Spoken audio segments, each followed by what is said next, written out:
Alright, so my name is Joshua Jackson Ketchup. I mostly go by Ketchup, better known. It's probably easier, more recognizable. I'm from Miami, Florida. Originally, I was born in Miami, Florida, raised in Panama, and I'm in my first year of grad school for sports management and sports industry, and I graduated from The Ohio State as well with a degree in communications. So currently, I play for the Ohio State soccer team, and soccer has just been something that's taken over my life, and sports in general has just been something that has driven me to get through life itself and school as well. All the schools I've attended to in my past have been sports schools that incorporated sports, and school mixture. But as of right now, after just been recently drafted to the Columbus Crew, I'm looking to play professional in the summer and try to continue grad school from then on and see where that takes me. So in the future, I do want to end up either being a coach or an agent, something along those lines after professional soccer and things of that nature come to an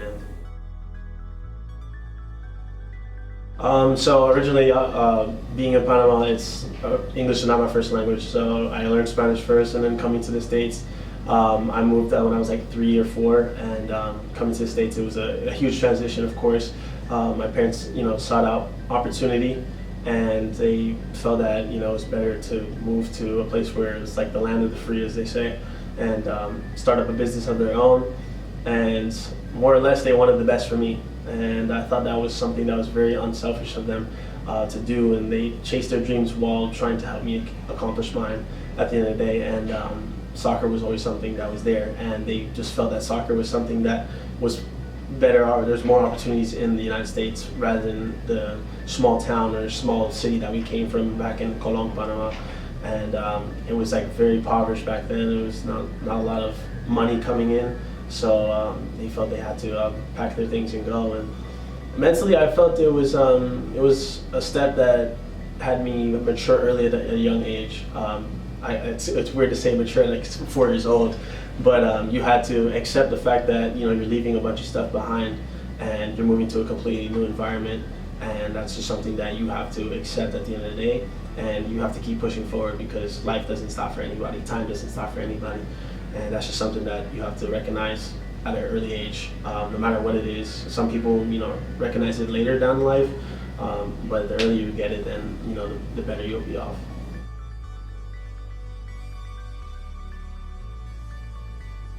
Definitely was a big transition with being the Spanish kid and some of my Caucasian friends that I grew up with in my area, because that's just the area that my parents felt was best to be in.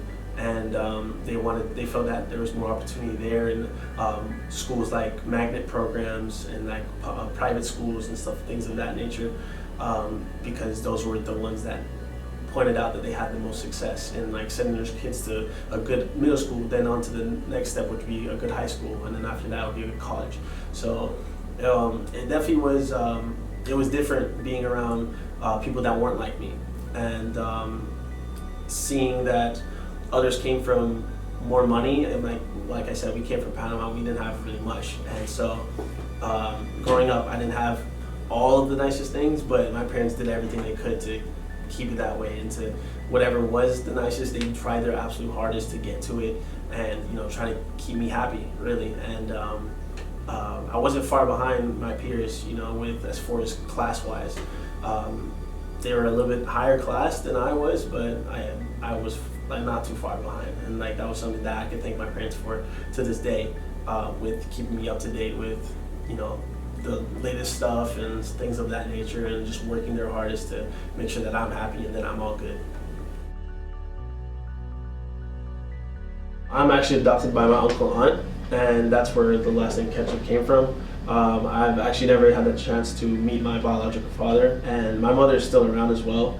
She's like my best friend, and she just felt that I needed a father figure in my life once my dad had stepped out before I was born. And she turned me over to my uncle, my aunt, and they have been like the main contributors of my life.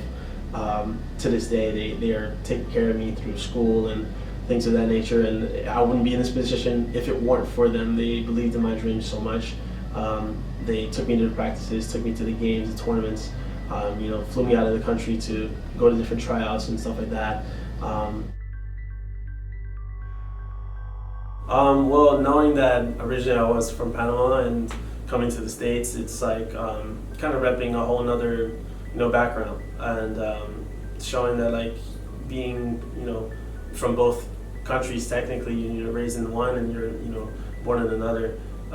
It was more of an adjustment than rather than balancing. I just had to realize that I am American, but I'm also Panamanian at the same time. It was more that rather than I'm Panamanian and less of American. So with me being born in the States, like automatically from the day I was breathing the air, I was American. And so honestly, it wasn't really much of a balance issue. I think it was knowing that with having both nationalities, it's more of an opportunity. With being from both countries, you can work in either one. You have the opportunity to work out of the country. Passport. You have the dual citizenships, things of that nature. So it was more of a privilege. Honestly, I see it as more of a privilege than a limitation or something I had to balance. If anything.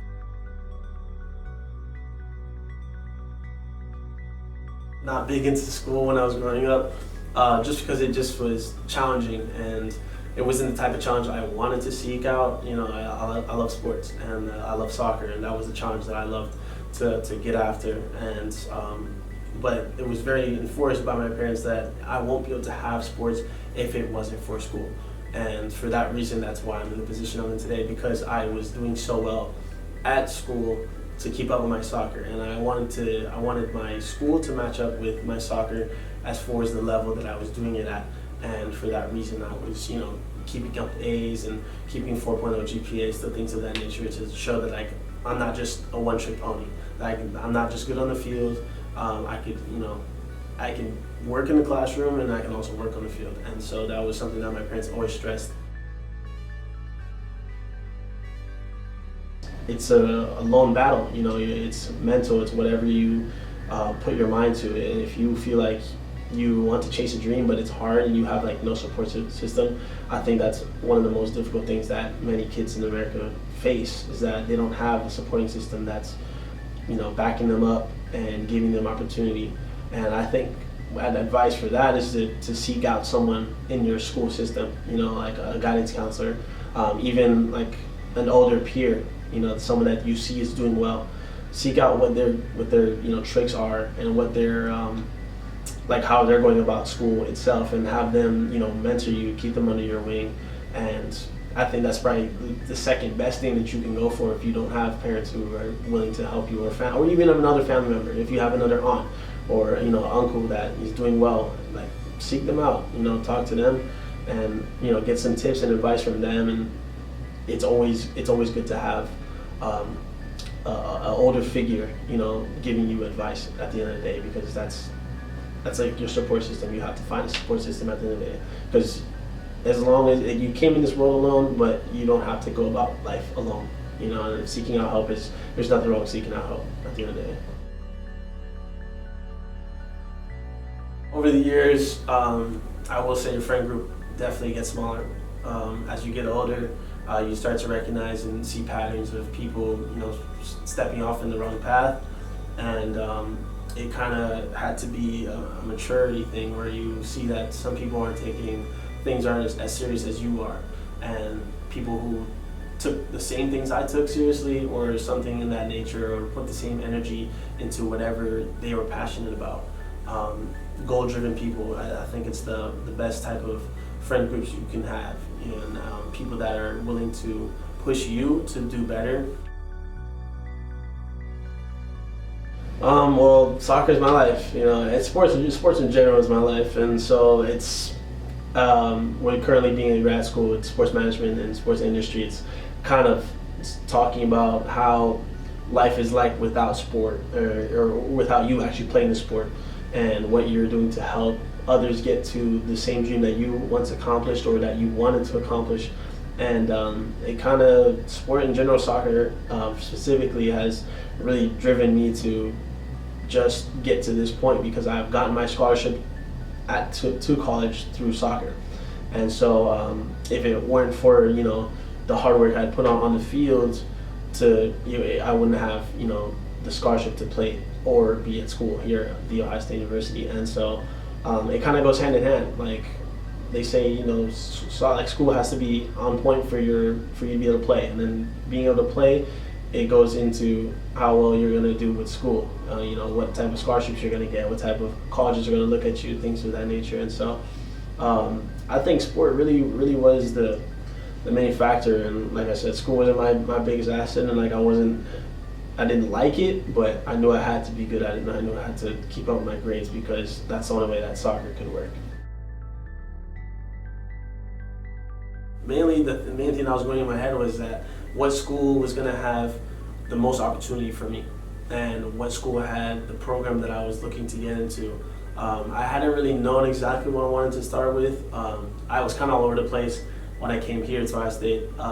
Before in high school, I wanted to be a dentist. That was something I've always wanted to do, and like teeth just kind of I was interested in teeth for some reason. I don't know why, and so that's just kind of something that's like the first thing I look at. It's just like I still do it to this day. Like it's just a weird thing that I have, but knowing that dentistry, you're gonna take like at least 10 years in school, it's like I knew that it was something I didn't really want to do because I wanted to be a pro at the end of the day still.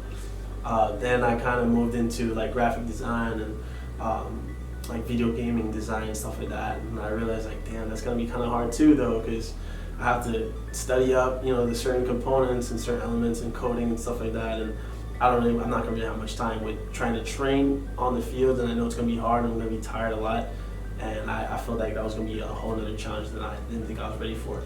So mainly I just thought about what school had the best fit for me, and many of the other schools, they didn't really have what here at Ohio State has, is the exploration program.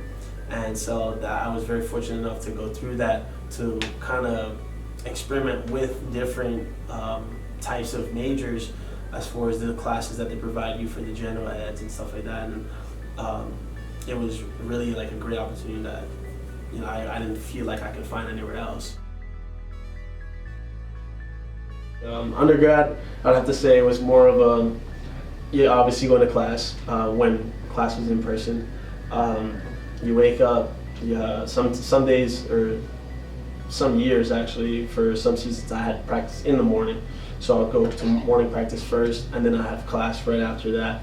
So it'd be, like early morning, 7 o'clock practice. You're there 7 to 10, that's like our practice block. And then you have class at like 12. So you have like a little time to take a nap or eat some breakfast, and then class from 12 to 6, like broken up in time. So it really just depends on what you got going on at the time and what, your program looks into. So.